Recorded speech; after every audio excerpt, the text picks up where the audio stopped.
Hello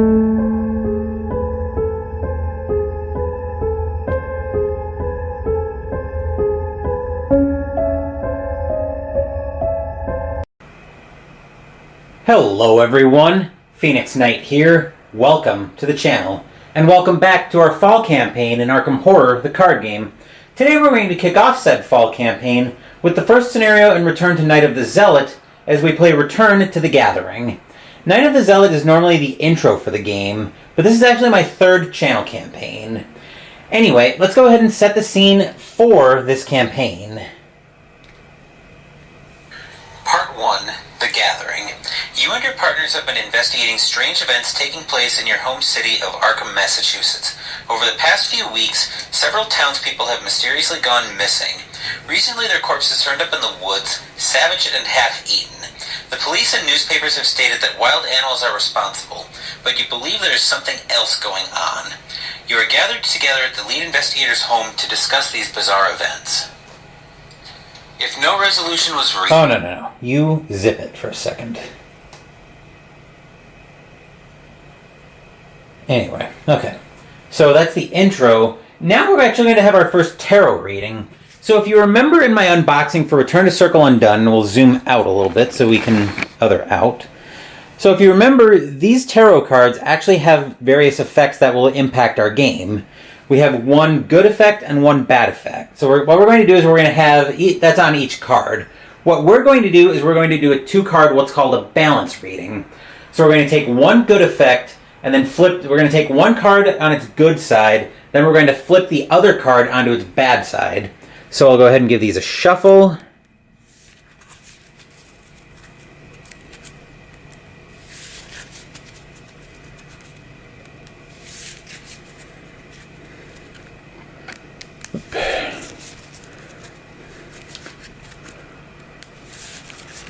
And we'll give it a cut. And these will be the two cards for our tarot reading for this scenario. So our first tarot card that we have, the World 21. Each investigator not defeated during this game may remove one trauma of their choice during its resolution. But if we flip it, each investigator defeated during this game suffers one trauma of their choice during its resolution. Oh boy. And our other card, the Hanged Man 12. During setup, each investigator may take up to 2 additional mulligans, and if we flip it, each investigator cannot mulligan or replace weaknesses in their opening hand, resolve their revelation abilities when the game begins. So I think we're going to take the... actually take the Hanged Man 12's good side. We're going to flip the World 21 to its bad side. So each investigator can take up to 2 additional mulligans, and then each investigator defeated during this game suffers one trauma of their choice during its resolution. Now, this is a little bit of a problem with how I do my setup on these scenarios, because generally, when I record these scenarios, I usually set them up the night before. So if I get something like the Hanged Man 12, where I've already set up my opening hands, I'd have to either look at mulligans again or maybe rewind that. But I got to figure out how I'm going to house rule that. For now, I think I'm determining that I'm pretty happy with both my investigators' starting hands. So the Hanged Man 12 is going to stay flipped to its good side, where each investigator can take up to 2 mulligans. And then each investigator defeated during the scenario suffers one trauma of their choice during its resolution. I think the way I might end up doing this is I might end up doing the tarot resolution the previous night when I do setup, and then tell you about the effects that I drew in the morning when I go to record. So I think that's how I'm going to be. That's probably going to have to be how I handle it moving forward. But anyway, so we've had our tarot reading. Now let's take a look at our Act and Agenda decks, and first we'll take a look at the Agenda deck. So again, this is the bad stuff. What's going on? It is late at night. You are holed up in your study, researching the bloody disappearances that have been taking place in the region. A few hours into your research, you hear the sound of strange chanting coming from your parlor down the hall. At the same time, you hear dirt churning, as if something were digging beneath the floor. We need 3 Doom to advance that. Then we'll take a look at our new act, which if you've watched several other playthroughs of Night of the Zealot, you'll know that this is a different act that we're looking at. Mysterious Gateway. As you leap to investigate, the door to your study vanishes before your eyes, leaving behind a strange gateway to another part of your house. There must be a reason why this is happening. Objective. Only investigators in the Great Hall may spend the requisite number of clues as a group to advance. We need 3 per investigator or 6 clues to advance. So, yeah, we'll see what that's like when we get over to the map. Now we'll go through our investigators' opening hands. Winifred is actually going to be our lead investigator for this scenario, so we'll take a look at her hand first. So first up, we find 2 copies of Pilfer, which is a 4-cost event. Investigate using agility instead of lore, and grab 2 additional clues if you succeed. Then we have a copy of Streetwise. 0 cost to play. You get a will and an agility on commit. You can spend 2 resources to get 2 of each for this skill test. And I forgot to look at Pilfer. Pilfer also comes with lore and agility on commit. Next up, we have a daring maneuver for Winifred. 0 cost to play, question mark on commit. Fast, play when you would succeed at a skill test. You get +2 skill value for this skill test. That can be relevant in parts of the game where you're sensitive to how much you succeed by. The effects might get stronger as you succeed by more and more on a skill test. So that's something to keep an eye on. Speaking of which, we have a cheap shot, which is a 2-cost event to play. Gets a combat and agility on commit. Fight, where you get to add your agility to your skill value for this attack. If you succeed by 2 or more, automatically evade the attacked enemy. So this is what I was talking about a card being potentially sensitive to how much you succeed at a skill test by, or even the case of some other investigators, how much you fail by. So definitely something to keep an eye on. Now as we come over to Joe's hand, we see he's got a copy of Evidence, which you play after you defeat an enemy. Discover 1 clue at your location. Then we have Crack the Case, which is a 0 cost to play. Lore on commit, and I forgot to mention, Evidence does come with 2 lore icons on commit. Anyway, Crack the Case is something you play. It's a fast play when an investigator discovers the last clue at your location. Investigators at that location gain X resources distributed as you wish, where X is the location's Shroud value. Next up, we have a Hawkeye folding camera, 2 cost to play, will on commit. After the last clue is discovered from your location, place a resource from the token pool on this card as evidence. Limit once per game at each location. While Hawkeye folding camera has 1 or more evidence, you get +1 lore. 2 or more evidence, you get will. 2 or more evidence, you get +1 lore. 3 or more evidence, you get +1 sanity. Blessed Blade for a 3 cost. Will or combat on commit.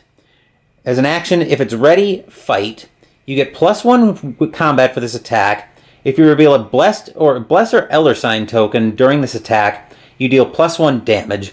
Before revealing chaos tokens for this attack, you may exhaust Blessed Blade to add a blessed token to the chaos bag. And we have a Dream Diary, untranslated, 2 cost to play, will on commit.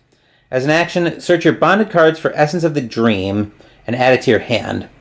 As a reaction, after you succeed by 3 or more during a skill test where you commit Essence of the Dream, record in your campaign log that you have interpreted the dreams. That might affect us on upgrade paths later, but that will do it for opening hands. Now let's move over to the map and look at our starting map. So here's our starting map. We've got 4 locations to start with, whereas the original Night of the Zealot actually starts you off with just 1 location. So they both start in the study. We've swapped it out for the return with Study Aberrant Gateway. Take a quick look at the flavor text and then I'll flip it over. You've been investigating the strange events occurring in Arkham for several months now. Your desk is covered in newspaper articles, police reports, and witness accounts. So we flip this over. Find a Shroud of 3, 2 clues. For 2 actions, draw 3 cards, and only the lead investigator can trigger this ability, which remember, that's Winifred. Forced. When an enemy attempts to spawn at a location that is not in play, put that location into play and spawn that enemy there. The door to your study has vanished, leaving in its wake a gateway to another part of your house. Now, if you remember from previous playthroughs on the channel, while I get the 2 clues, if you remember it on previous playthroughs, I think we've had some instances come up where an enemy's had to spawn, but the location that the enemy was supposed to spawn at never came into play, so we would just discard the enemy. This time, though, we do put the location in question into play, and we do spawn the enemy if the location is not in play yet. So, anyway, that will do it for scenario setup. With that, I think we're ready to get this show on the road, finally. So, if you remember from Joe, we actually, at the start of the investigation phase, we look at the top card of his hunch deck, and we can play that for -2 cost this round. So the first card on top of Joe's hunch deck, Burning the Midnight Oil, 0 cost to play, investigate. When this action begins, gain 2 resources. So we'll have that there. And actually, I think that's probably a pretty good place to start. So let's go ahead and we'll move into the investigation phase, and Joe will lead us off.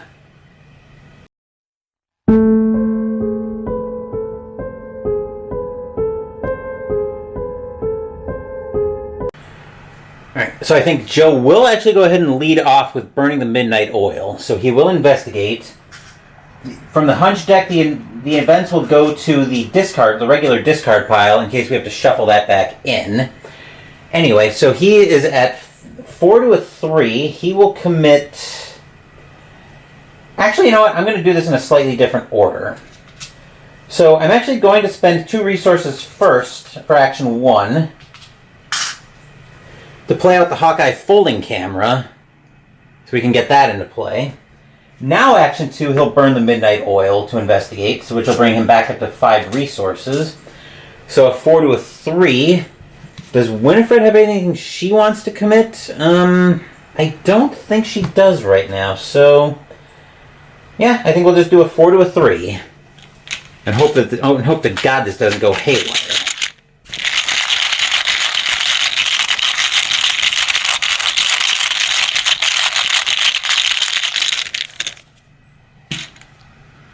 A 0 is not haywire, so that gets us a clue. So that's 2 of Joe's actions. Then action 3, he will run that back. So we'll do a 4 to a 3 once again.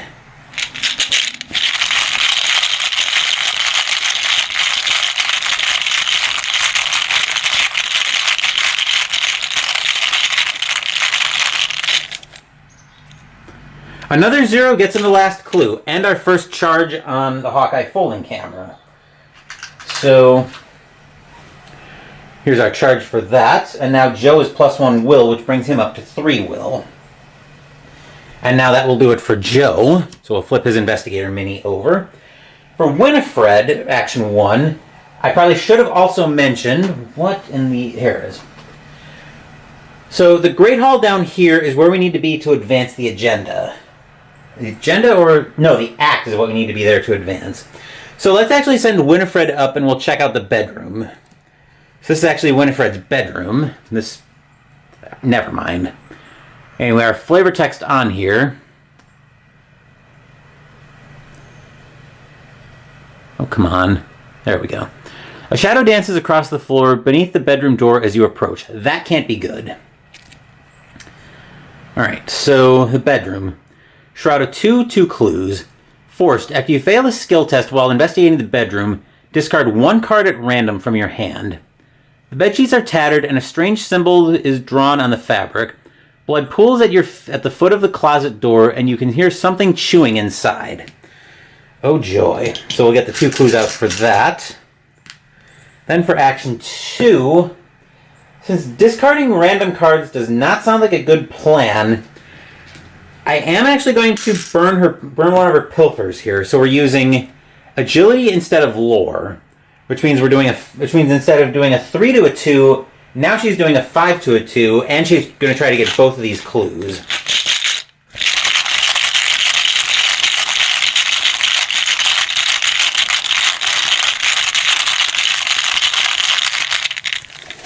Alright, we find a +1, which gives her both of those clues. So that's fortunate. Then for action 3, we're already at 4 clues. So for action 3, Winifred will actually move back to the study. We'll plan on taking them down to we'll plan on moving into the other 2 locations to see what we can do about getting the clues out of there. Anyway, that will do it for Winifred. That will do it for the investigation phase. Enemy phase, it's the first round of the game, so there are no enemies in play. And that'll move us back up top once I flip everything over. That will move us back up top for the upkeep phase.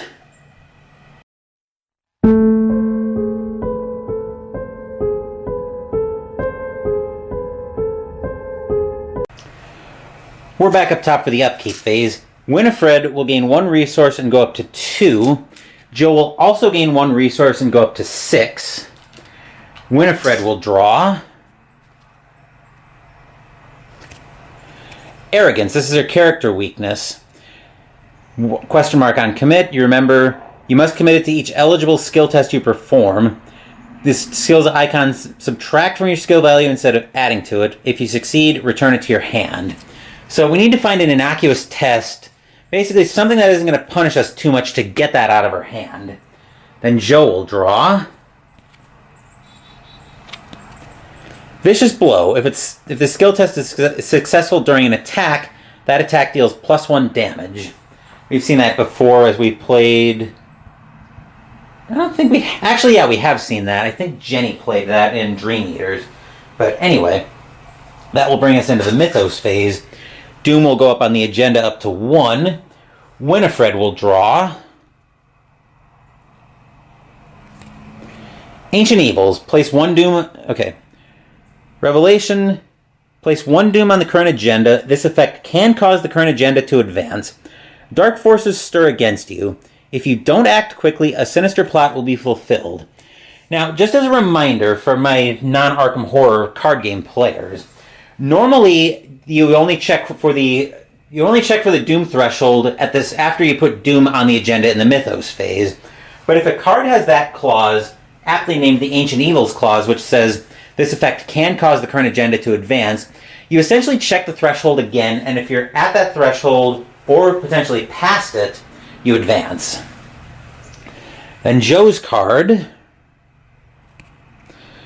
Speaking of which, that was supposed to be rhetorical, God, not hold my beer. So we have another Ancient Evils for Joe, which actually advances us right away. So Agenda 1A turns into Agenda 1B, which becomes a lapse in time. Your house continues to change before your very eyes. The walls have decayed, and the ground in many rooms has turned to dirt. It is almost as if you have been transported somewhere else entirely, although every now and again you recognize elements of your former home. The lead investigator must choose one. Either each investigator discards 1 card at random from his or her hand, or the lead investigator takes 2 horror. I kind of want to protect the hands right now, so I think Winifred is just going to eat 2 horror. With 7 sanity, I think I can deal with that a little bit better. So there's the 2 horror going on Winifred. Then that will do it for the Mythos phase. Let's take a look at our new agenda. Agenda 2A, Rise of the Ghouls. The floor beneath you is giving way, and you see a vast network of tunnels twisting into the darkness below. Shapes and silhouettes of strange creatures move swiftly through the tunnels, trying to find a way up. You probably don't want to be here when they do. 7 Doom to advance that. The only mercy I take out of advancing that quickly is we've got 2 Ancient Evils out of the deck. So that is something to consider. But anyway, that will do it for our first Mythos phase. Now we're back into the investigation phase, so let's see what's on top of Joe's deck. We find Scene of the Crime. Play only as your first action. Discover 1 clue at your location, 2 instead if there's an enemy at your location. This attack doesn't provoke attacks of opportunity. Well, we don't have any enemies right now, so that's probably getting shuffled in at the end of the investigation phase. But let's go ahead and move over to the map, and we'll start with Winifred this time.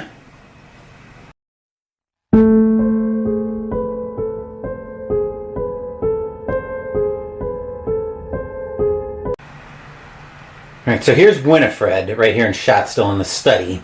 Action 1, we are going to move her down to the guest hall. So let's find out what's on the back of here. Somehow you've ended up in a completely different part of your house. Oh joy. Shroud of 1, no clues. Investigators in this location can't take draw actions. So that's where we need to be to advance, but we don't get any clues there to help us. So I think for action 2, we'll bring Winifred back to the study, and then action 3 will bring her up to the bathroom.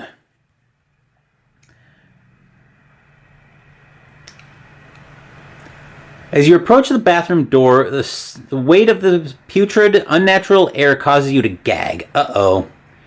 We find Shroud of 1, 2 clues. Forced, after you reveal a bad symbol, skull, cultist, rune, or tentacle, while investigating the bathroom, lose all remaining actions and end your turn. The guest bathroom looks as though it hasn't been cleaned in years. A viscous green liquid fills the bathtub in the far corner of the room, and mold has grown across the walls. So we'll get the 2 clues out for that. And that actually is the end of Winifred's turn. Joe, next. Action 1, he will move in. Unfortunately, we can't use Scene of the Crime because this is not going to be our second action. Action 2 will be to play out the Dream Diary. So once again, search your bonded cards for Essence of the Dream and add it as an action. And when you succeed by 3 or more during a skill test to which you commit Essence of the Dream, record in your campaign log that you've interpreted the dreams. Then action 3 will be to go get said Essence of the Dream. See if I can find it in my bonded cards. Here we go. So it just has to be committed to the test. I don't necessarily have to be the one doing the test. So when it would enter your discard pile or be shuffled into your deck, instead to set it out of play with your bonded cards. It's just a skill card that gives you 2 wild card icons on commit. Anyway, that will do it for Joe. That will do it for the investigation phase. So we'll actually shuffle the Scene of the Crime back into the hunch deck, because remember we weren't able to use that this round. So we'll give the hunch deck a quick shuffle.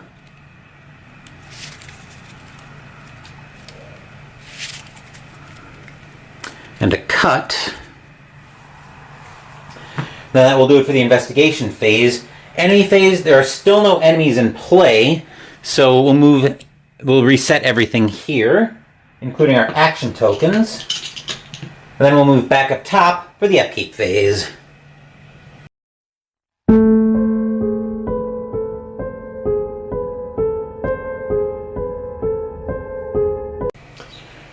We're back up top for the upkeep phase. Winifred will gain 1 resource and go up to 3. Joe will gain 1 resource as well and go up to 5. Winifred draws. Sneak by. Evade. When this action begins, gain 2 resources and its 2 agility icons on commit. Joe will draw a machete. 3 cost to play. As an action, fight. You get +1 combat for this attack.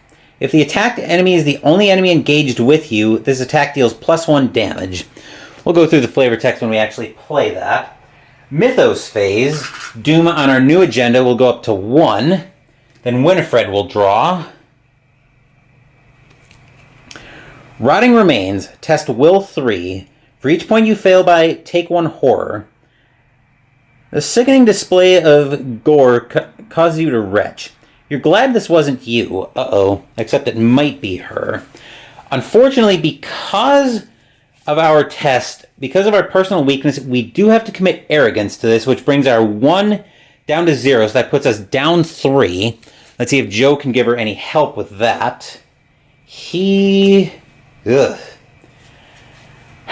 I think at this point we just hope to pull a plus, so the damage, so that the sanity damage isn't so rough. So we'll just get into the bag, down 3.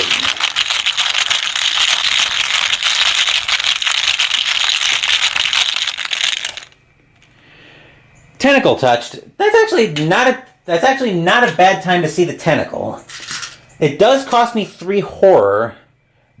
So there's the 3 horror going on Winifred. But because the skill test with arrogance committed to it failed, Winifred does get to discard it, and I'm going to need to replace that sleeve. Anyway, Joe draws. Another Rotting Remains. I swear we're pulling these cards in doubles. He is down 1. And remember, we need to succeed by 3 or more with Essence of the Dream. So far, we're even. Do we go up 2 and try for it? Yeah, I think we'll give that a shot. We'll commit Essence of the Dream and go up 2. I know I shuffled this deck when I was setting everything up last night, but I can always pull it back if it looks like I'm going to need it.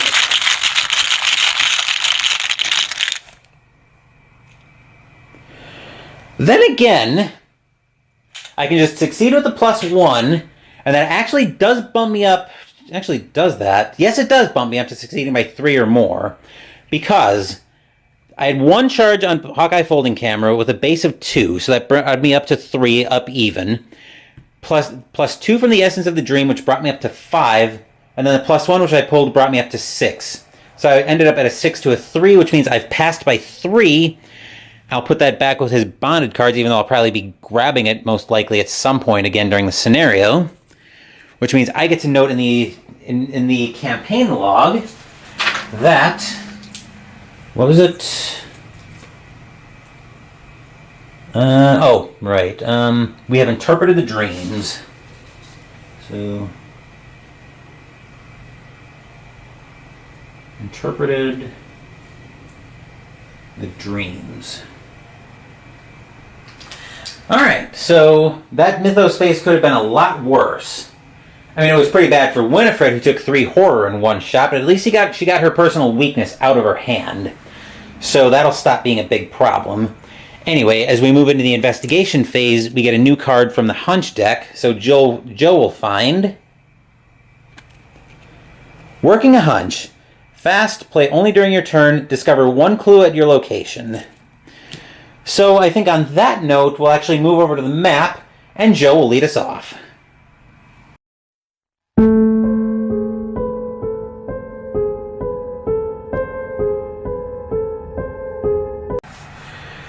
Alright, so we're starting off with Joe.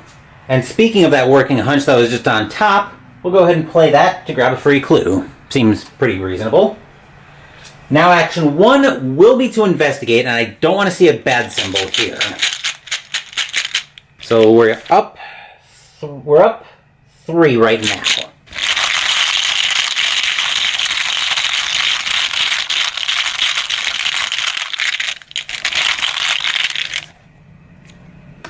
That's a -2, so that does get us the last clue from the location. And it lets us put our second charge on the Hawkeye Folding Camera. Then for action 2, actually I think actions 2 and 3 are both going to be moving him over to the guest hall so we can advance the act at the end of... Oh, that's not an end of the round thing, actually. So, anyway, that will do it for Joe. Winifred will move over as well for 2 actions. And I think we will go ahead and advance the act. We sped through the agenda way too quickly. So yeah, we'll go ahead and spend the 6 clues and advance the new act, or advance the act.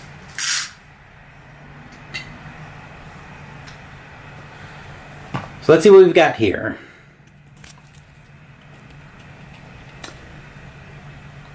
All right. The layout of your... breaking the wall. The layout of your home is vastly different from its usual structure. Somehow your guest hall seems to have looped around on itself, and you're stuck with no way to enter the main hallway near the front of the house. You notice that the wall between the guest bedroom and the bathroom is rotted and stained with what appears to be old blood. With no other way to proceed, you have no choice but to bust through the weak, rotted wall. Put into play the set-aside hole-in-the-wall location. Choose an investigator in the guest hall. The chosen investigator immediately moves into the hole in the wall and reveals it. Then he or she must test Will 4.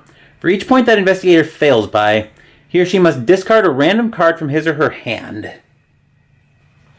Alright, so I will go grab the hole in the wall. I'm going to move these a little bit. I'm not sure if these locations are going to end up being relevant, except as places to maybe hide. We'll grab another connecting arrow. And then I'm actually going to send Joe up there to reveal it, just because the Will 4 test is not sounding like fun for Winifred, who's at a base of 1, whereas Joe's at 3 right now. So Joe will go reveal this. I need this like I need a hole in my wall. Hilarious. And we'll find the hallway. Shroud of 1, no clues. Forced. After you reveal this location, put the set-aside attic, cellar, and parlor locations into play. The walls of your house are splattered with mud, and your hardwood floor is gone, replaced with a dirt path. Oh joy. Okay, so guest hall. Okay, so we'll go get the cellar, attic, and parlor.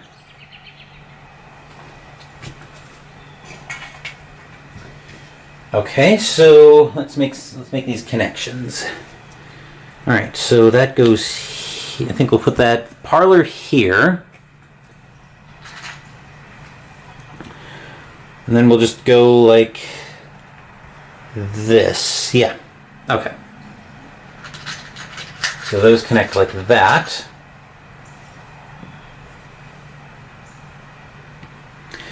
All right, and then Joe has to test Will 4. Right now he's down 1, and I don't have anything I can commit to him. So he's got to test down 1. And then for each point he fails by, he's got to discard a random card from his hand.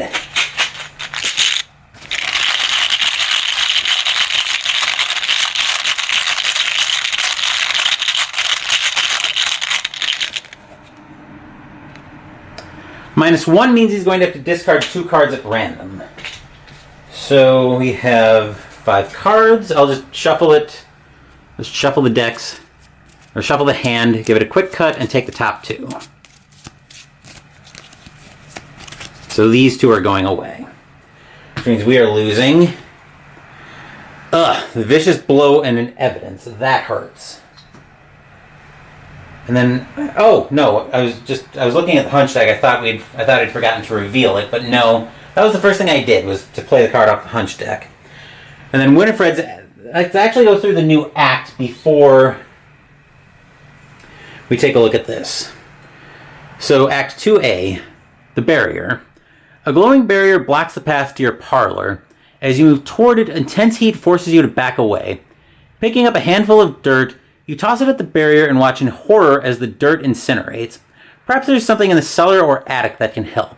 Objective: when the round ends, only the investigators in the hallway, which is down here, may spend the requisite number of clues as a group to advance. And we need 6 clues. So for action 3 for Winifred, she is going to go join Joe in the hallway. Then that will do it for the investigation phase. Still no enemies in place somehow. So we'll skip through that real fast. We'll reset everything. And then we'll move back up top for the upkeep phase.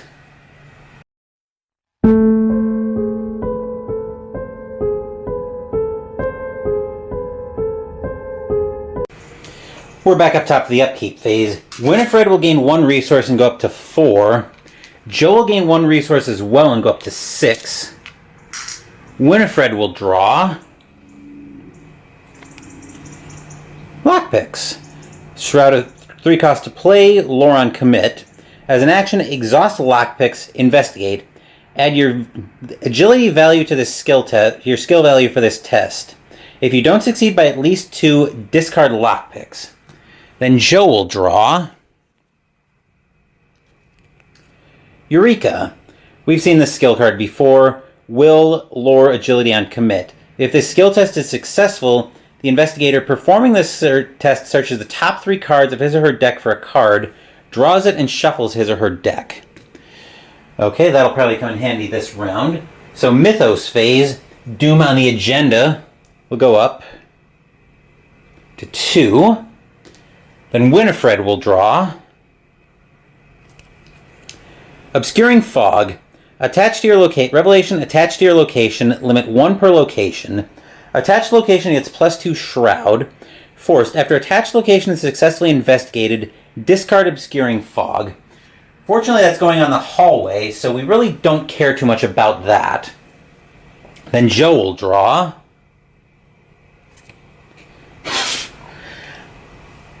I know I shuffled this deck. It's another Obscuring Fog, which is going to go away. Drawing these in pairs, I guess, sometimes does happen. Doesn't seem that likely to me, but anyway. At least they've been 3 different pairs, so I know I did shuffle the deck. But anyway, that will do it for the Mythos Phase. So we're back into the Investigation Phase. Let's take a look at what's on top of Joe's Hunch deck. Shortcut. Fast play only during your turn. Choose an investigator at your location. Move that investigator to a connecting location. Since I think we're probably using this when we get over to Joe, I'll go through the flavor text now. You know this town like the back of your hand. So with that, let's move over to the map, where Joe indeed will start the show off.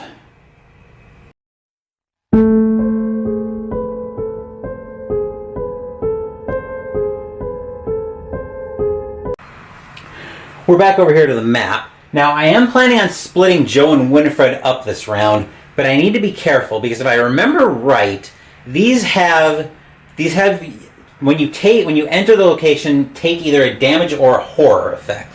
So I'm going to look at the flavor text on both of these to see how I want to do this. Like I said, I think I'm ultimately revealing both of these this round. So in the attic, the smell of rotten meat assaults your nostrils as you approach the attic stairs. Based on that flavor text, I think this is going to be the one that deals with horror in some way. Whereas the cellar, the stairs leading down to your cellar are slick, and they glisten with a thin layer of ice.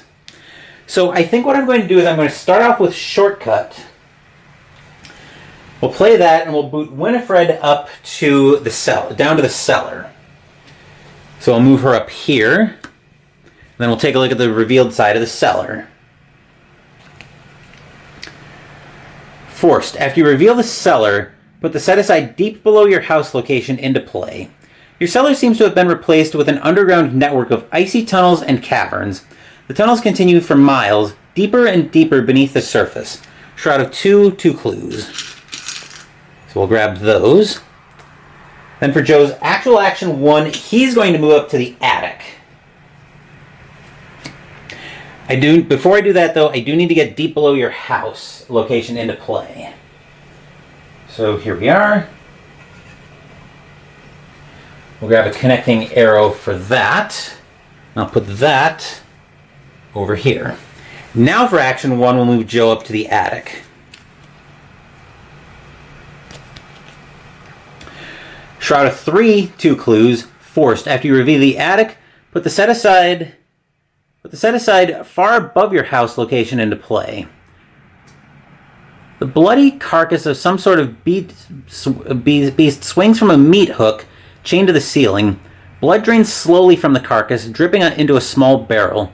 To your surprise, a wooden ladder at the far end of the attic ascends through your roof to an even higher area. So we'll get the 2 clues for that.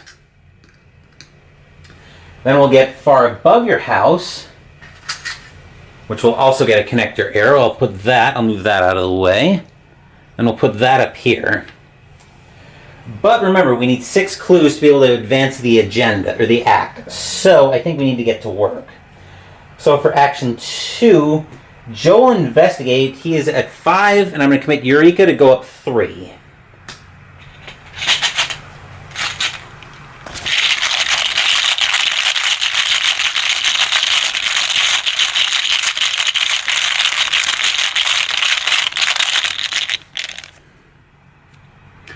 Tentacle touched. Fantastic.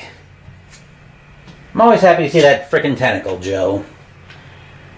But for action 3, I think we might as well just run that back because we do need the clues. So we're still up. We're still up 2.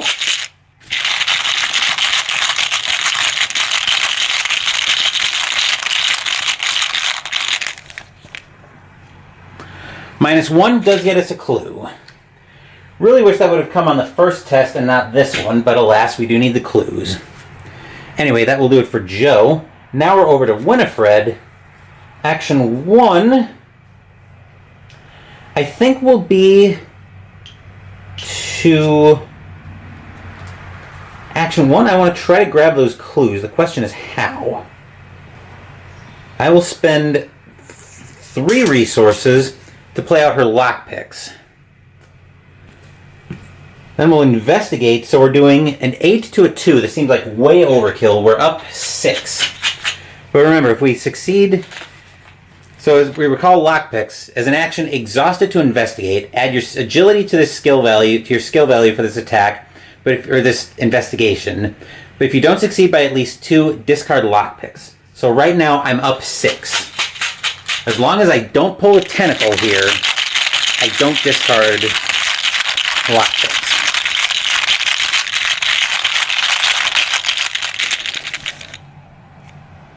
Skull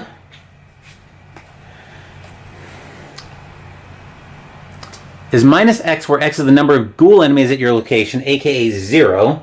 So we definitely succeed by at least 2, which means we get to keep lockpicks around. Then for action 3, I'll actually run the investigate back using my lore, so I'm up 1.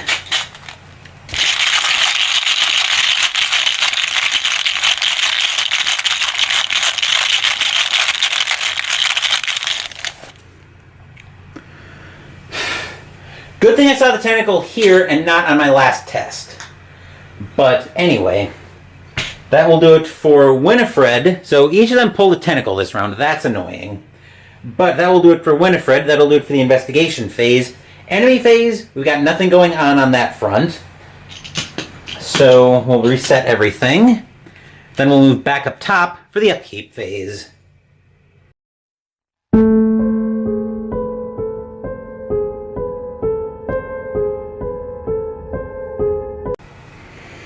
As long as we're back up top, we'll go ahead and reset Winifred's lockpicks. Now for the upkeep phase, Winifred will gain 1 resource, go up to 2. Joe will gain 1 resource and go up to 7. Winifred will draw a switchblade.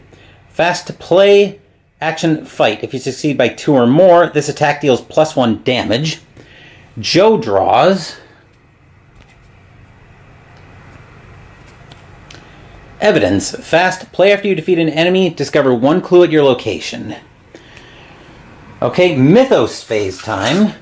Doom on the agenda will go up to 3. Winifred will draw our first enemy, Acolyte of Umordoth. 3 combat, 3 health, 2 agility, 2 evade. Humanoid monster ghoul. Prey, fewest cards in hand. While engaged with an investigator with no cards in his or her hand, Acolyte of Umordoth can't be evaded. Its dreadful mask conceals the true horror beneath. 1 health, 1 sanity on attack. Then Joe will draw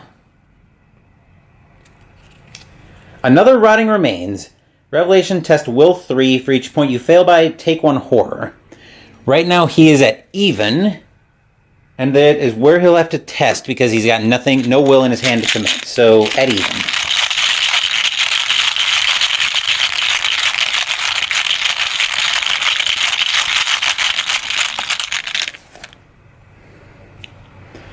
-2 means he takes 2 horror, so that's not great. But there are definitely worse things that could have come out of the deck there. Alright, so 2 horror going on Joe. We'll move that up to the Mythos discard pile. Now we're about to go into the investigation phase, but let's see what's on top of the hunch deck for Joe first. So up on top of the deck is another Burning the Midnight Oil. And as we saw earlier, investigate. When this action begins, you get 2 resources. So I think we'll start off the turn with Winifred, and we'll move down to her play area.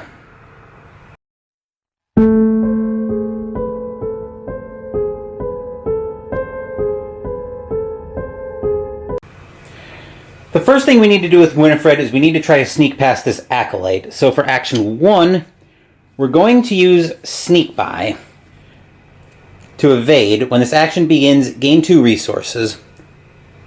Being told not to do something was generally Winifred's cue to proceed as planned. Except when you get Arrogance on a Rotting Remains test, which puts you down 3. But anyway, we are up, speaking of 3, we are up 3 trying to evade this Acolyte.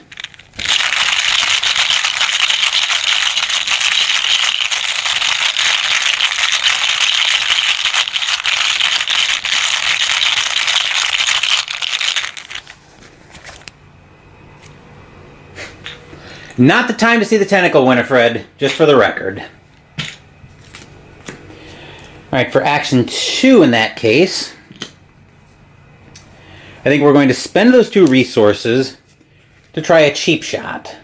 So she's going to fight and add her agility value to the skill to value for this attack. And if she succeeds by 2 or more, automatically evade the attacked enemy. Aim for the eyes, they told me. So that brings us up to an 8 to 2, so now we're up 6.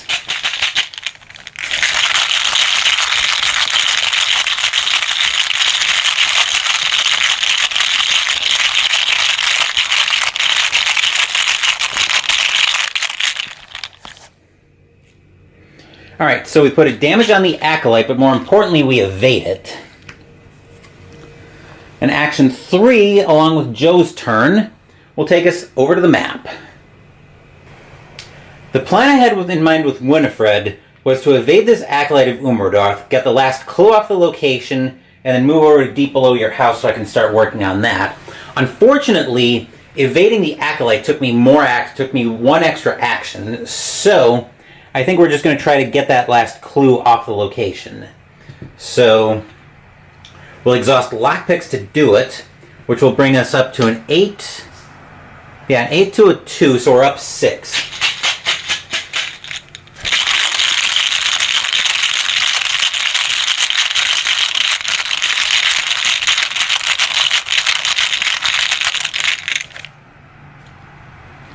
-2 means I still succeed by 4, but more importantly, I get the last clue off the location.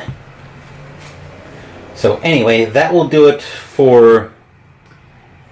wait a minute. I used that cheap shot. That shouldn't be in my hand now. Anyway, that will do it for Winifred. Now for Joe, he is going to investigate for action 1. He's actually going to use Burning the Midnight Oil to get another 2 resources to go up to 9. So he's up 2.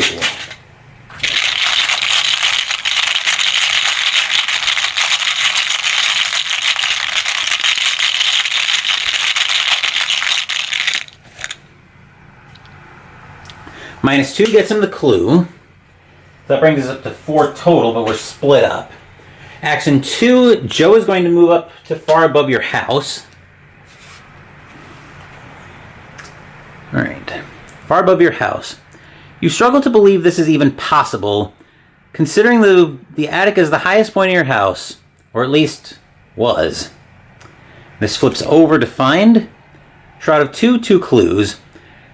Victory 1, Forced. After you reveal Field of Graves, test Will 4. For each point you fail by, discard 1 card at random from your hand. You climb the ladder and emerge from a pit in the ground amidst an endless field of graves. Each bears a branch from your family tree, Victory 1. So that's actually from Winifred's family tree because this is her house, but more importantly, we are testing Will 4. And actually, I would have done this before I left, and I remembered it was in his hand. So, actually, he's set on resources right now. Never mind. I was going to play Crack the Case, but... Anyway, he's got to test Will 4 now. He's down 1, and I don't have any Will in his hand. I already looked.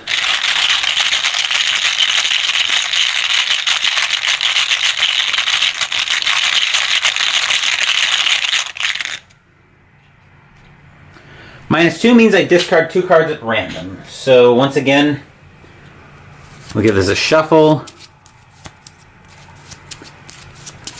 and a cut, and we'll take these 2. So we lose the machete and evidence. I still have a weapon in my hand because I still have the blessed blade in my hand, which I'm fine with at this point. Then for action 3, he's actually going to investigate. So he's up 3.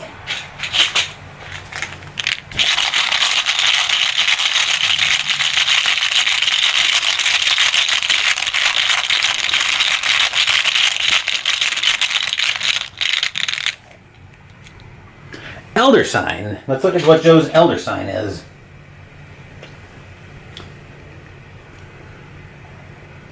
+1, you may move an insight event from your discard pile to the bottom of your hunch deck. Nice. So Joe does get the clue. And looking at my discard pile, I've actually got some good stuff that I wouldn't mind moving to the bottom of my insight deck, but I think I'm going to move... I think I'm going to move Working a Hunch back to the bottom of my hunch deck. Anyway, that will do it for Joe's actions. Our only enemy right now is the currently evaded Acolyte of Umordoth. So we will go ahead and start resetting everything. They reset. The Acolyte wakes up and makes friends with Winifred once again. Then we'll move back up top for the Upkeep Phase.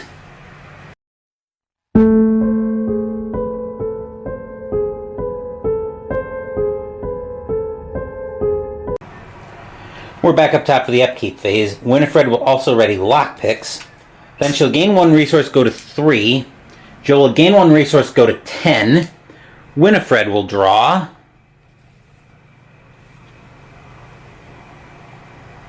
Sorry, I was just checking the bottom of the sleeve.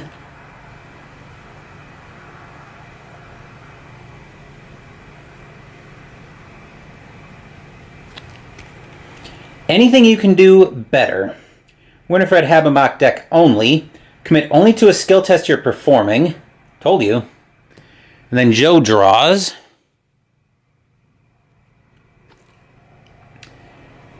Deduction. A little late for this, but we've seen this before. 1 Allure on commit. If the skill test is successful while investigating a location, discover 1 additional clue. Alright, so Mythos Phase. Doom on the agenda goes up to 4. Then Winifred draws. Frozen in Fear. This could be a problem. First time you try to perform one Revelation, put it into play in your threat area. The first time you perform one of the following actions, move, fight, or evade each round. It costs 1 additional action. Forced at the end of your turn, test Will 3. If you succeed, discard it. We may have found a way to get rid of that for Winifred, though. If tradition continues, though, Joe might be in a little bit more trouble. He will draw. Crypt Chill. Revelation test Will 4. If you fail, choose and discard an asset you control. If you can't, take 2 damage instead. The Supernatural Cold threatens to freeze your soul. Alright, so he's down 1 right now. But right now, I wouldn't mind discarding the Dream Diary, honestly, because I'm starting to get to a point where I probably need to get a weapon into play. Especially if I think I'm going to need to go help Winifred at some point.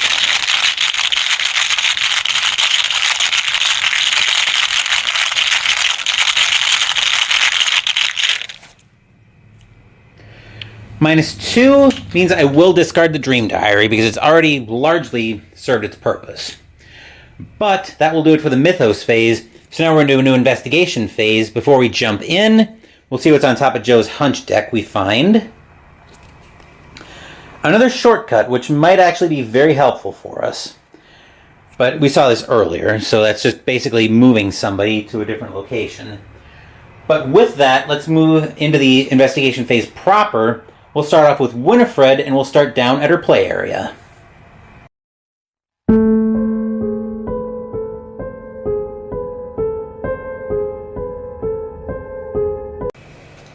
Winifred's going to start off on a fast by spending 1 resource to play out her Switchblade.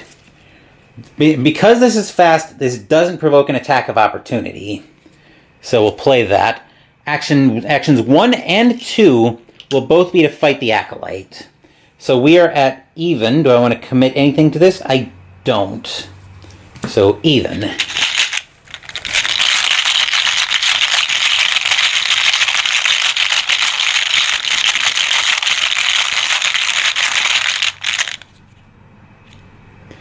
-2 unfortunately fails. Then we'll try it again at even.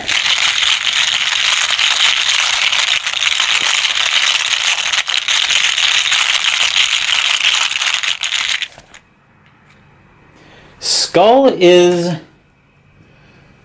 now -1, so unfortunately we do fail that. Because there is now a ghoul enemy at our location. Then at the end of Winifred's turn, she has to test to try to get rid of Frozen in Fear. She's based down to, I'm going to commit anything you can do better. So that's going to give her 6 will icons, which will give her 7 to 3, put her up 4.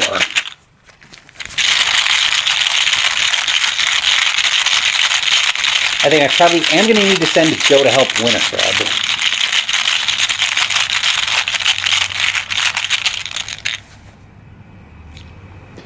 -1 gets rid of Frozen in Fear. Felt like a waste to do that, but with a base will of 1, I didn't want that to linger in. Didn't want that to linger in her threat area, especially since she's going to be taking a damage and a horror at the end of her in the enemy phase anyway. So with that, let's move over to the map and see what Joe's doing. Joe is all the way up in the Field of Graves, up in shot. Action 1 will be to investigate. That's a Shroud of 2. He's at 5, so he's up 3.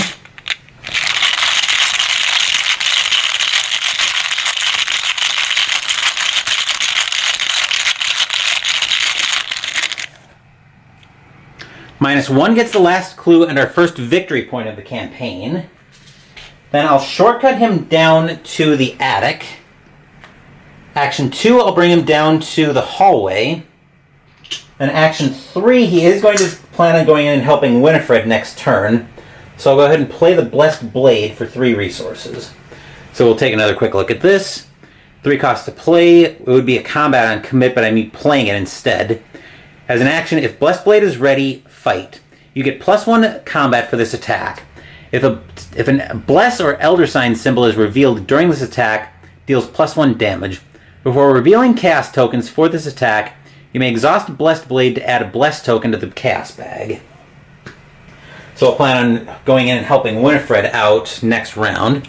That will do it for Joe in the investigation phase. Enemy phase, Winifred gets hit for 1 health and 1 sanity, so we need to go help her out pronto because she is in a very perilous position when it comes to her sanity right now. But anyway, that will do it for the enemy phase. Now let's reset everything here. And then we will move back up top for the Mythos phase, for the Upkeep phase.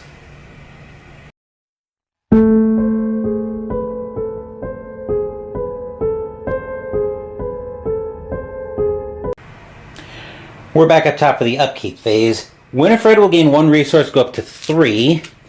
Joe will gain 1 resource and go back up to 10. Actually, I'll go back up to 8. I can't do first grade math. Winifred will draw. Still checking on these sleeves. Lucky Cigarette Case. Reaction after you succeed at a skill test by 2 or more, exhaust it to draw 1 card. We'll go through the flavor text when we play it. Joe draws. Another Eureka that we didn't get to use on the last test, on the last time we had it in hand. But, okay, that's the rest of his hand. We'll get that out of the way. Mythos phase. Doom on the agenda goes up to 5. Winifred draws. Chill from Below. Oh dear. Revelation test will 3. For each point you fail by, you must discard 1 card at random from your hand. For each card you can't discard, take 1 damage. We're already down 2. I think I gotta commit Daring Maneuver and Lucky Cigarette Case to get to even. I was trying to use Daring Maneuver to kill this Acolyte, but it wasn't gonna cooperate with me. Now I've gotta use it to try to... Well... Yeah, I kind of want to try to protect the hand if I can.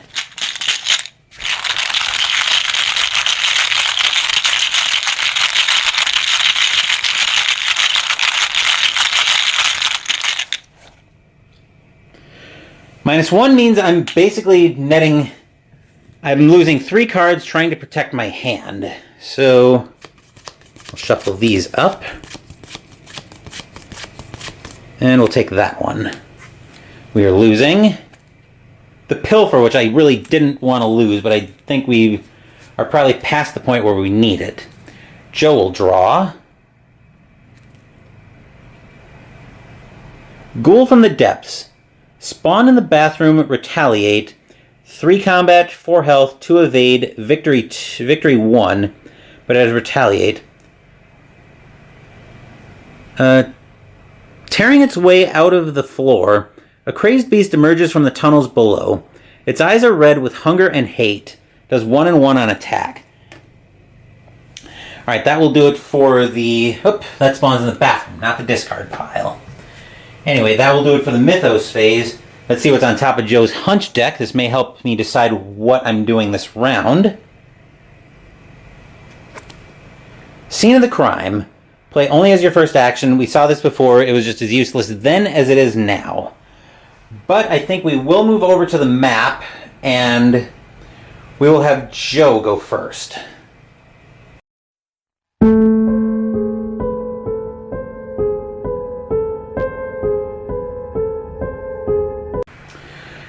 Action 1 for Joe, he's going to move into the cellar, meet up with Winifred. Action 2, he's going to engage the Acolyte off of Winifred, because Friendly Fire is a thing, and I don't want to take a chance. Action 3, he's going to attack the Acolyte, and I'm going to exhaust the Blessed Blade, put a Blessed token in the Chaos Bag. Actually, I'm going to grab my good Blessed token, so I got to set them around here. Here. No, that's another. I think that's a leftover. Never mind. So I'm just going to use the close set that I've got.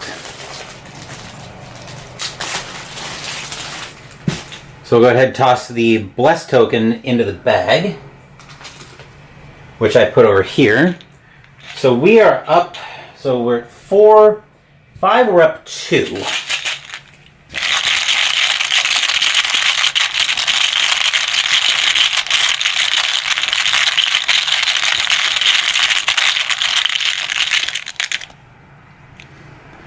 -1 actually does 1 damage. But anyway, that will do it for Joe.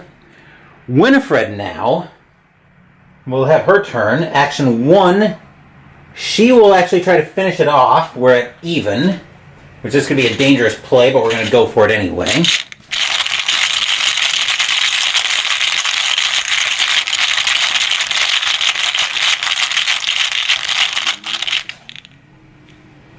Skull is still in -1, so Joe actually takes a damage from Friendly Fire. Action 2, she's going to run the attack back again. We don't really have much of anything that we can do to help with this. Nope. You know what? I've actually got to... that's a risky play, too. If I engage it back and try to evade it to dig, that means Winifred just bites it. Which is not the place I want to be in right now. Nah, we'll just try to smack it again. So still at even.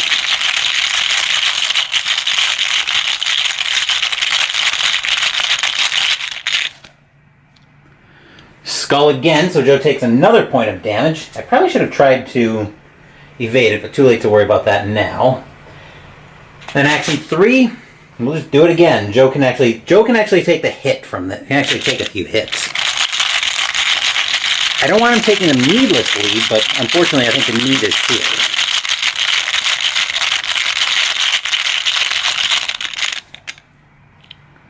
-2 means he takes another point of damage, and that's before we even move into the upkeep phase. So yeah, that kind of blew up in my face. So enemy phase, Joe does take 1 and 1. Which means he's at 4 damage and 3 sanity on him. The Ghoul from the Depths is not a hunter, so we'll reset everything. He'll actually stay engaged with Joe because he was already engaged. Then we'll move. Then we'll actually. I forgot to shuffle the Scene of the Crime back in, so we'll give that a quick shuffle. And a cut. And we will move back up top for the upkeep phase.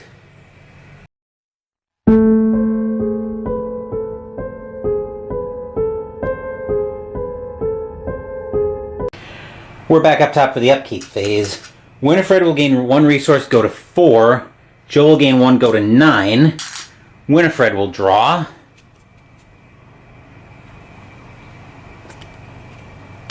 Mauser C96.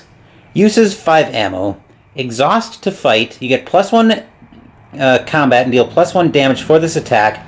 If you succeed by 2 or more, either ready it or gain a resource. Joe draws. Dr. Milan Christopher, where have you been all game? You get +1 to lore, and if you successfully investigate, gain a resource.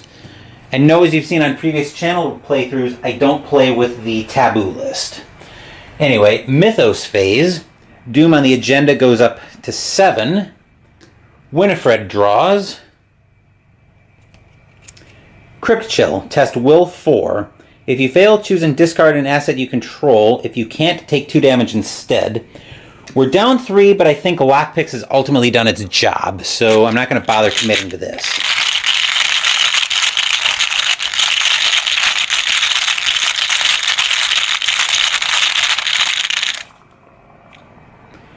Tentacle touched. Like I said, Lockpicks can go away because they've done their job. And then Joe will draw. Flesh Eater, which spawns in the attic. So 4 combat, 4 health, 1 evade, victory 1. A monstrous creature fresh from the feeds from the rotting carcass in the attic.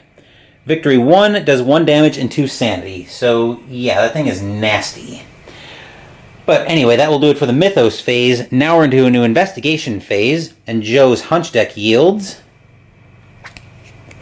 Scene of the Crime, which is still very useless.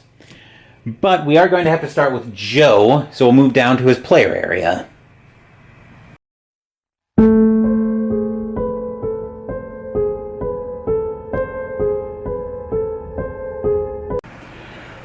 We have all but killed ourselves trying to get rid of this Acolyte. So I think for action 1, he's going to use the Blessed Blade. We'll exhaust that to put another Blessed token in the bag.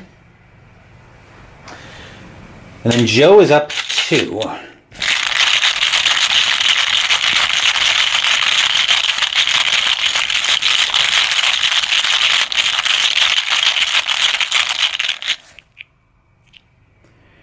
There's one of the Blessed, so we're up 4, but we have to keep revealing.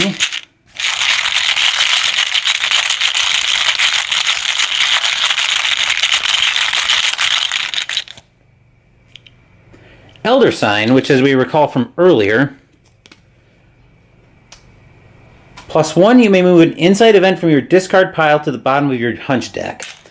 So ultimately the Priest of Umordoth is dead, or the Acolyte of Umordoth is dead, finally, thank God. The Blessed token stays out. And I think the insight event that we're going to move to the bottom of the hunch deck is going to be... I think we'll move Shortcut to the bottom of the hunch deck. Just because we're probably going to need mobility on... Just because we're probably going to need mobility here. Then actions 2 and 3, once again along with Winifred's turn, will take us over to the map. Right now, I think we just prepare for what comes next. So action 2, Joe's going to move down to the hallway. And action 3, he's going to draw a card, so he'll draw another Blessed Blade, which I'm not sure I'm happy to see right now. I can probably make use of it, though. But anyway, that will do it for Joe. Winifred's turn is going to look very similar. So action 1, she'll move down to the hallway. Action 2, she's actually going to play a weapon. She's actually going to play her aforementioned Mauser C96. So once again, uses 5 ammo. As an action, exhaust and spend an ammo to fight. +1 combat and deal +1 damage for this attack. If you succeed by 2 or more, either ready it or gain a resource. So we'll get the 5 ammo out for that.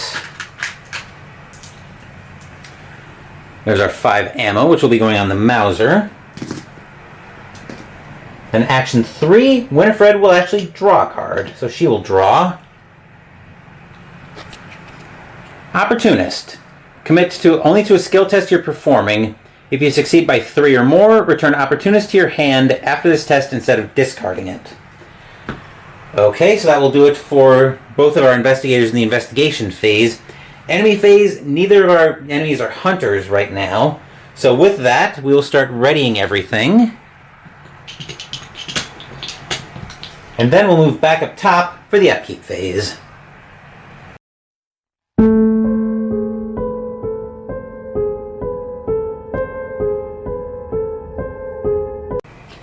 We're back up top for the upkeep phase. Winifred will gain 1 resource, go up to 1. Joe will gain 1 resource, go to 10. Winifred will draw. Slip away. Evade. Add your lore value to your skill value for this evasion attempt. If you succeed by 2 or more and the evaded enemy is not elite, it does not ready during the next upkeep phase. Then Joe will draw. Dynamite Blast. Choose another, either your location or a connecting location. Deal 3 damage to each enemy and to each investigator at the chosen location. That's probably going to come in very handy. Then we are at the end of the round, so we're both in the hallway. So we're going to spend our 6 clues, and we are going to advance. All right, so that brings us to the act.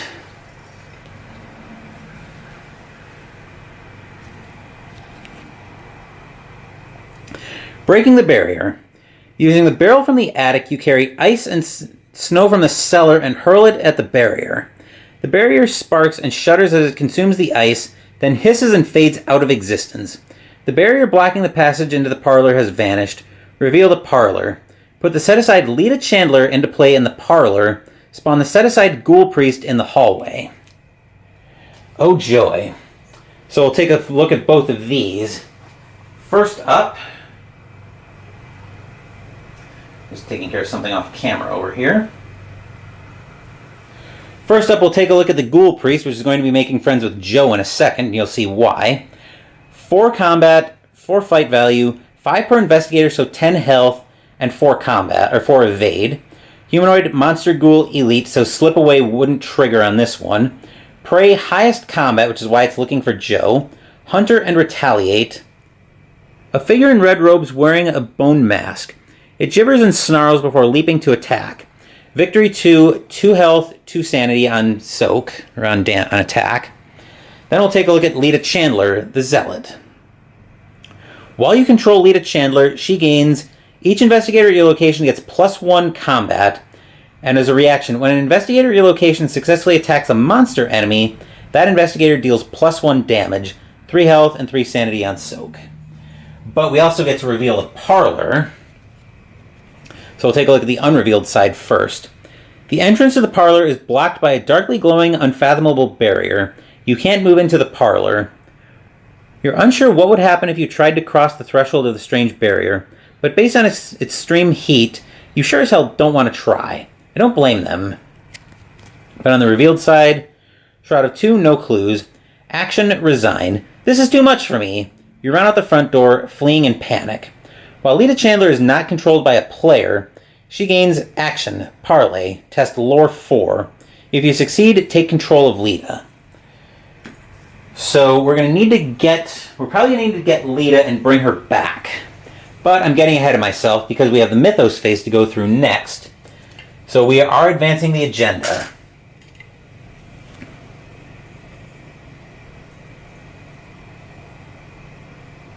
Okay. The tunnels below. A feral beast, roughly humanoid with a canine cast and hooves for feet, tears through the ground in front of you. Below the floor, you can see vast tunnels beneath your house. Fiendish howling echoes from deep within the underground caverns. Shuffle the encounter discard pile into the encounter deck. Discard cards from the top of the encounter deck until a ghoul enemy is discarded. The lead investigator draws that enemy. Oh, fantastic. Just what I wanted to see.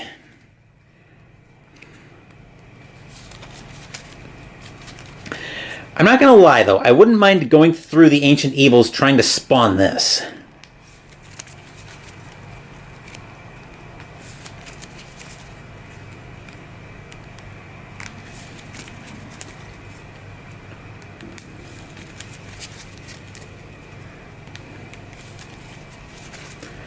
And I will shuffle the hunch deck in a second.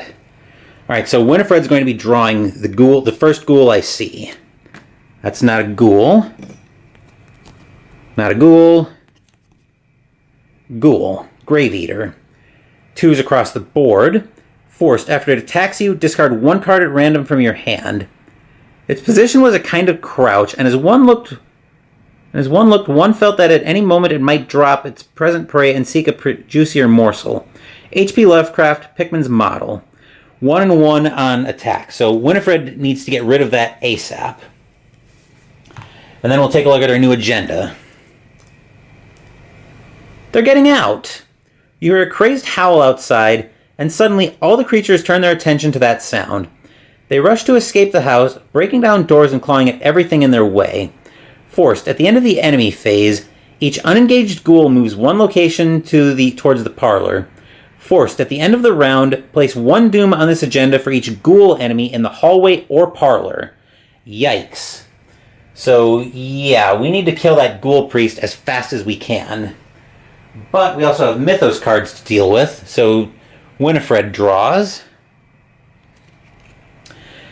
That Acolyte's back again. Fantastic. We saw that earlier, so I won't go through that again.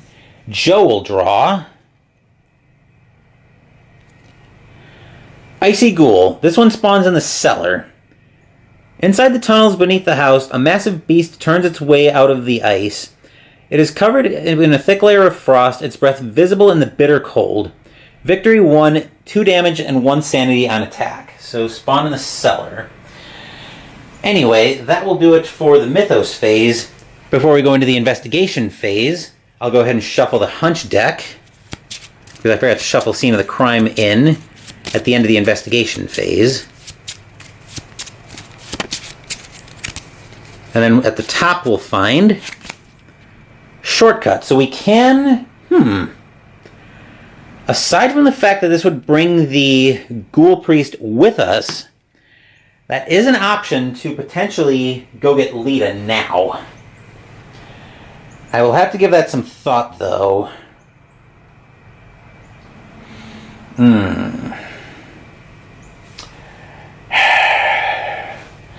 I will definitely have to give that some thought, but I think our first player probably... Well, I definitely need to save Winifred somehow. So I think our first investigator will be Joe, and we'll move down to his play area.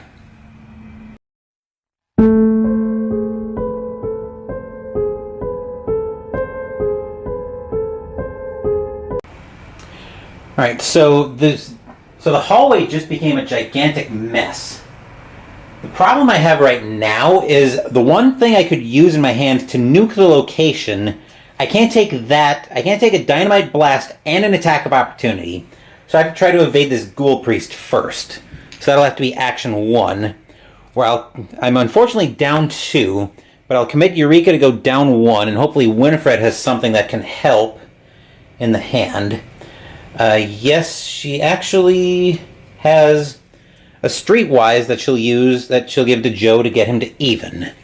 So, here we go.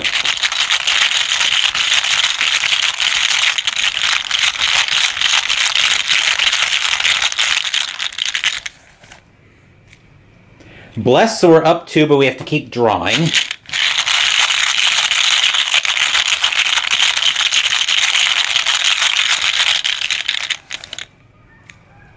+1, okay. So we do evade the Ghoul Priest. That goes on the location. Then Eureka lets me go into the top 3 cards of my library for a card. So we'll see what we have over here. First up we find Crack the Case, which I probably don't want here. I've got another one in my hand. What I need right now is Firepower. Card 2. 45 automatic. I may grab this. This is tempting. And Daring. This is tempting as well. But I think I'm going to take the 45 automatic because I need firepower that lets me deal damages. That lets me deal guaranteed more damage.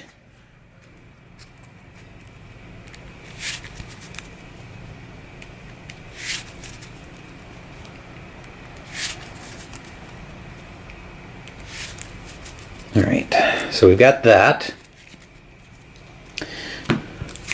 So the 45 automatic is in his hand now. Then for a fast, I'll use Shortcut from the Hunch deck to send Joe... We'll shortcut over to the map with Joe. Alright, so for Shortcut will bring Joe down to the parlor. Then action 2, he's going to try to parlay with Lita. He's up 1. I will commit... I'll commit Crack the Case to bring him up 2.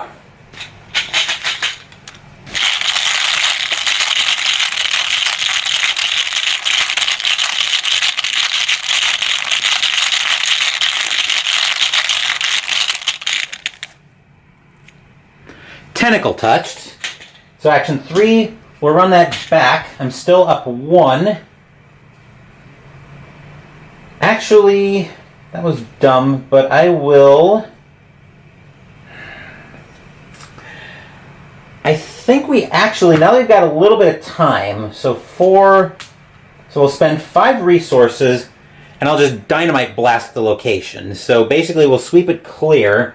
This will do 3 damage to Winifred, but I can deal with that. So there's the 3 damage, that'll be 3 damage going on Winifred, one of which will actually flip the one on her already. So that brings her up to 4 damage. That'll put 3 damage on the Ghoul Priest. That'll kill the Grave Eater and the Acolyte of Umordoth. So that will do it for Joe. Then Winifred's action 1 will be to move down to the parlor. She'll try her luck at parlaying with Lita. She'll commit... I think she'll commit Opportunist to the test to try, just to get her up to even.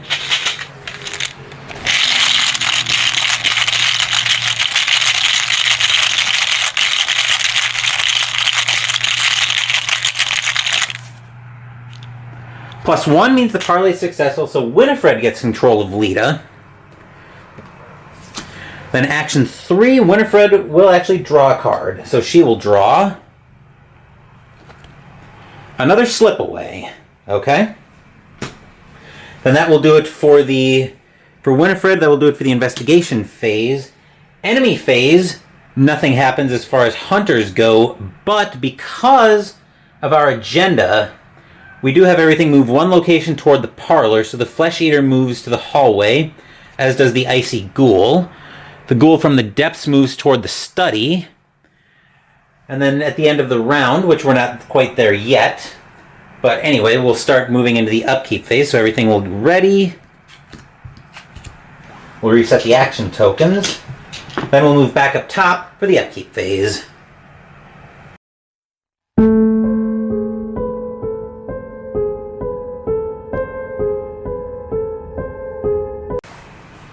We're back up top for the upkeep phase. Winifred will gain 1 resource, go to 2. Joe will gain 1 resource, go back to 6. Winifred will draw. Lonnie Ritter, Feisty Mechanic. 4 cost to play, 1 combat on commit. You get +1 combat. Exhaust, as fast action, exhaust Lonnie Ritter and spend 1 resource. Choose an item asset controlled by an investigator at your location. Heal 1 damage from that asset and 1 horror from Lonnie Ritter. Then Joe will draw. Reckless. This is going to be a problem. Commit only to a skill test you're performing of any type that has no other cards committed to it. Other cards can't be committed to the skill test. If the test fails, return the skill to your hand. Forced. If Reckless is in your hand, at the end of your turn, reveal it and lose 2 resources. Great. So, nothing special about it. Anyway, end of the round, because of our agenda, we have to add 3 doom to the agenda for 3 ghouls in the hallway. So there's the 3 doom going up. Now into the Mythos phase, we add another Doom, which brings that up to 4. Winifred will draw. Dissonant Voices. Revelation, put it into play in your threat area. You can't play assets or events. Forced, at the end of the round, discard Dissonant Voices. Then Joe draws. Grave Eater. 2s all across the board. After it attacks you, discard a card at random from your hand. We saw this earlier when we dynamited the location. Okay, so now we're into the investigation phase. Let's see what's on top of Joe's hunch deck. He finds scene of the crime that has come up El Hot Garbaggio every single time I've seen it. Anyway, so right now I think our job is pretty simple. I think our job right now is just to kill that Ghoul Priest as fast as we can. So, to do that, I think we will move into the... Let's see, 5... Right. The only problem here is if I move Winifred in, I just get her swarmed. Fortunately, none of those are hunters, though, so we do have an option to dig for another dynamite blast. Can I have Lita... Nope, even if I have Lita Soak, I still will lose Winifred moving in there. So, I think what we do here is... Do we try to evade that Grave Eater, and then move in and try to blast the Ghoul Priest as fast as we can? That might not be a terrible idea. They won't move to us until the end of the round, though, so we do have a little bit of time if we want to make them come to us, which might actually not be an all terrible idea looking at it. But I think we'll move down to Joe. We'll move down to Joe and we'll start in his play area.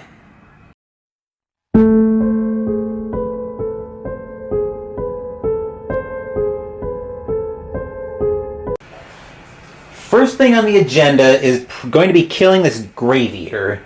So he's going to use the Blessed Blade for action 1. Is he going to exhaust to put a Bless token in the bag? He doesn't actually need to because he's got Lita here. So he's going to be at 6 up 4. You know what? Actually, no, it will be fine. I will exhaust the Blessed Blade to put a Bless token in the bag. So we're up 4.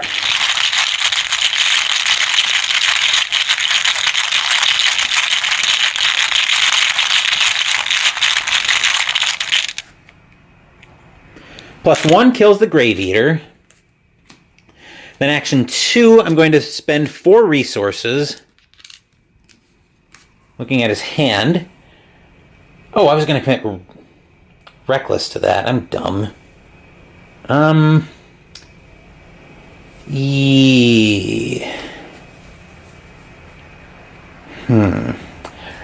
Alright, you know what? What's the Shroud on there? 2. Okay, I will actually still play the 45 automatic, which, as we recall, uses 4 ammo. As an action, spend an ammo to fight. You get +1 combat for this attack and deal +1 damage. We'll get the 4 ammo out for that.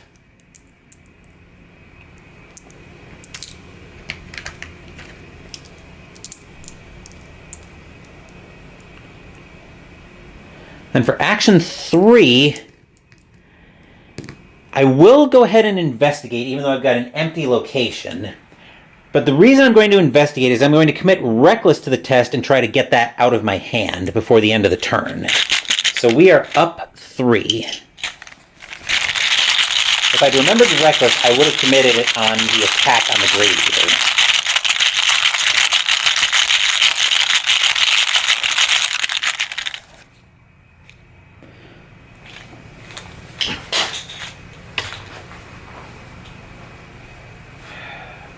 Fantastic. Yes, by the way, that was a flying tentacle you heard. So, yeah, Reckless stays in the hand. Joe loses his last 2 resources. Anyway, that will do it for Joe.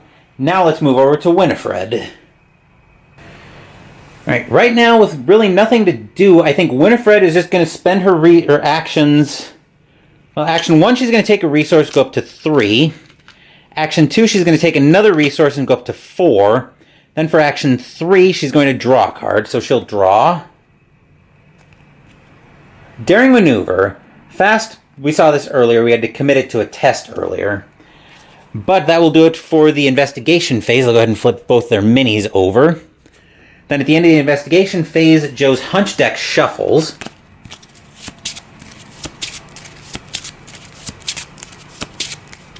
Okay. Then we move into the enemy phase. Nothing moves. Actually, I take that back. The Ghoul Priest does move, and it will make friends with Joe, which is actually kind of fine here. So he'll take 2 and 2, which puts him 1 sanity from insane, but we need to be very careful because as we remember, the Ghoul Priest does have Retaliate. So we need to be very careful on that. But anyway, that will do it for the enemy phase. Now we'll reset everything. And we'll move back up top for the upkeep phase.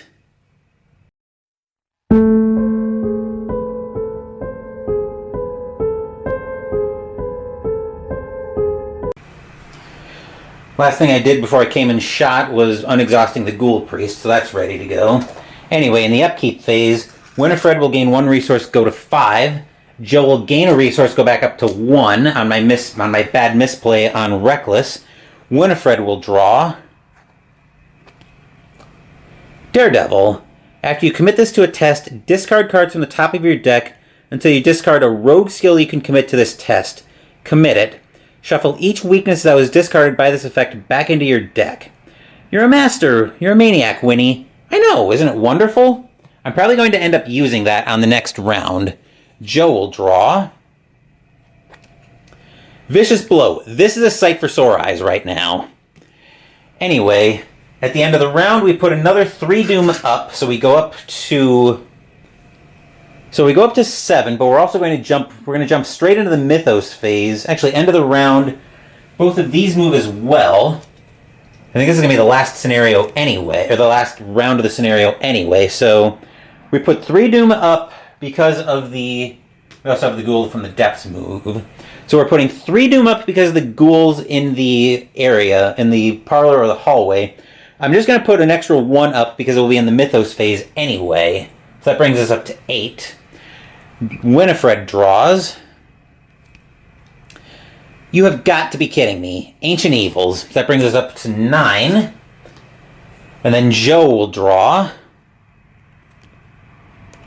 Chill from Below. Revelation test Will 3. For each point you fail by, you must discard 1 random card from your hand. For each card you can't discard, take 1 damage. Sorry about that, I forgot to mute my computer speaker. Now, random is important to note because on a random effect, I can hit Reckless. Reckless is fair game on that. So we're at Will 3. You know what? I want to protect the hand, so I'm actually going to try to commit Reckless to try to get it out of the hand because I need to be able to pass this, but I also need Reckless out of my hand. Unfortunately, I can't commit anything else.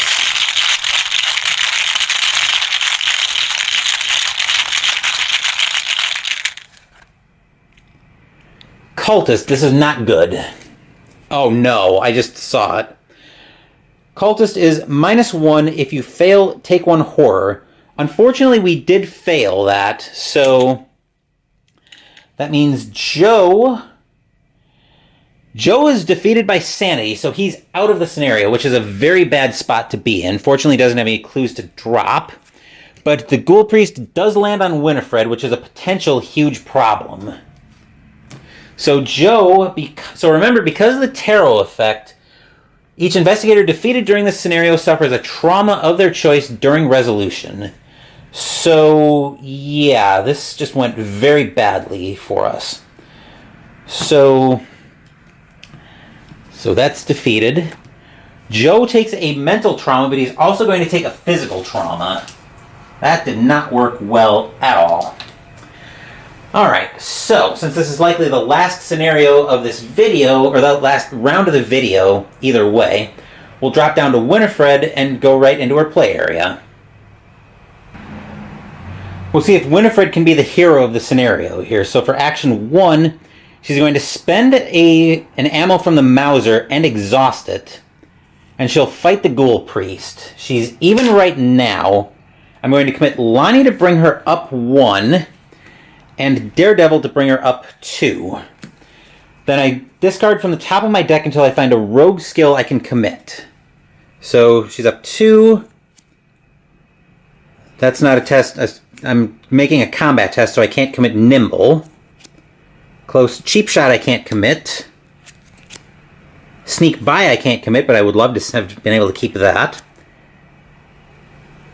Daredevil, I can commit that, but I gotta search again. That seems weird that it works like that, but anyway. So this is for the second Daredevil. That's not a skill. That's not a skill. That's still can't commit Nimble. That's not a skill. That's not a skill. Oh, did I just make a dumb play? Opportunist. This works. So I can commit that, but I don't have to... I didn't discard any weaknesses.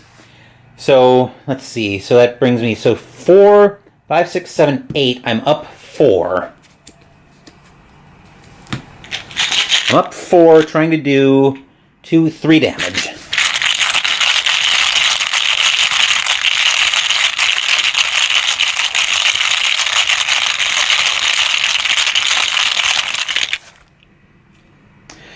Zero means I do get to do, which means I get to do a bunch of things. So first, I do get to do 1, 2, 3 damage to the Ghoul, to the Ghoul Priest.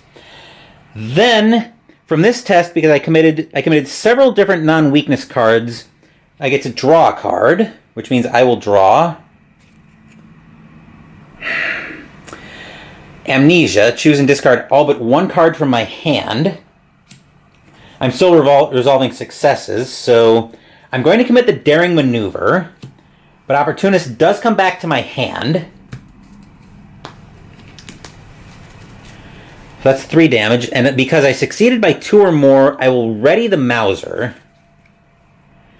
Then I'll exhaust it and to attack the Ghoul Priest again, and I'll commit Opportunist to the test to go up 3, 4, 5, 6 to go up 2.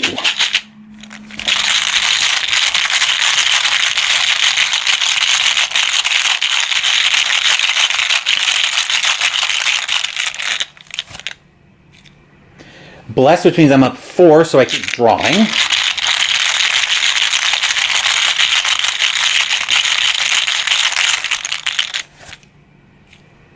+1, which is going to be that returning back to my hand. Let me think about this. So 3, 4, 5. I was up 1. Bless put me up 3, and then up 4. So yeah. So I get to do another 3 damage to the Ghoul Priest. That readies again. The Bless stays out. Opportunist comes back to my hand again. And then that was action 1, action 2. So action 3, Winifred's really going to go for it. So she's going to hit the Mauser again. Which means I'll commit Opportunist. So I'm basically running the same attack back again. I'm up... Let's run this through again. 3, 4, 5, 6. I'm up 2. Trying to finish the Ghoul Priest off.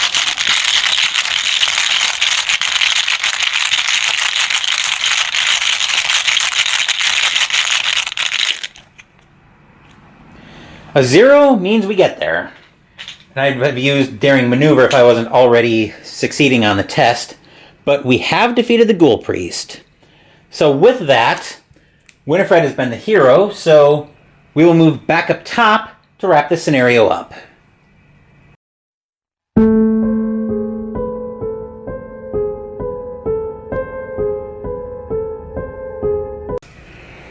We actually never went through the new act when we got it, so we'll go through it real quick and then we'll advance. Act 3A. What have you done? A woman with a torch stands in your parlor, a glimmer of hatred in her eyes. What have you done to my barrier? She screams, furious. Before you can answer, a ghastly wail sounds behind you, and a creature wearing robes and a deer skull mask tears through the wall, advancing toward you. Objective: if the Ghoul Priest is defeated, and it was, advance. Defending the home. When the robed creature falls, the fiendish swarm burrows back into the ground, and the chaos of the house quiets. But the stranger in your parlor doesn't seem relieved. You broke my seal that was set to trap the ghouls within.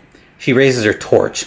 Now, we must take more direct measures and burn this hell pit to the ground. The lead investigator must decide, choose one. It was never much of a home. Burn it down. Resolution 1. This hell pit is my home. No way are we burning it. Resolution 2. In the shape that Winifred's home is in, I think she's okay burning it down. So let's go to Resolution 1. Resolution 1. You nod and allow the red-haired woman to set the walls and floors of your house ablaze. The fire spreads quickly, and you run out the front door to avoid being caught in the inferno. From the sidewalk, you watch as everything you own is consumed by flames. Come with me, the woman says. You must be told of the threat that lurks below. Alone, we are surely doomed. But together, we can stop it. In your campaign log, record that your house is burned to the ground. Yes, it has. So your house has burned to the ground. Lead investigator earns the Lead a Chantler card and may include it in his or her deck. This card does not count toward the investigator's deck size. The lead investigator suffers one mental trauma from watching his or her home become a smoldering ruin. Each investigator earns experience equal to the Victory X value of each card in the Victory display. Remember to add eligible locations to the Victory display. Each investigator earns 2 bonus experience as he or she gains insight into the hidden world of the mythos. Okay, so as we look at the Victory display, we have 2 from the Ghoul Priest. We have another 1 from the Field of Graves, plus 2 is 5 experience. So I'll put that in both of their experiences. And I did take an extra physical trauma from Joe from the tarot card. But anyway, that will do it for this scenario. Later this week, I'll upgrade the decks with that 5 experience. And then next week, we'll venture into our second scenario as we return to the Midnight Masks. Thank you for watching the video. Please give the video a thumbs up and subscribe to the channel. Be sure to turn on notifications so you get my content. Be well, stay safe, take care of yourselves and your loved ones, and I'll be back with more videos in the future. Until then, take care everyone.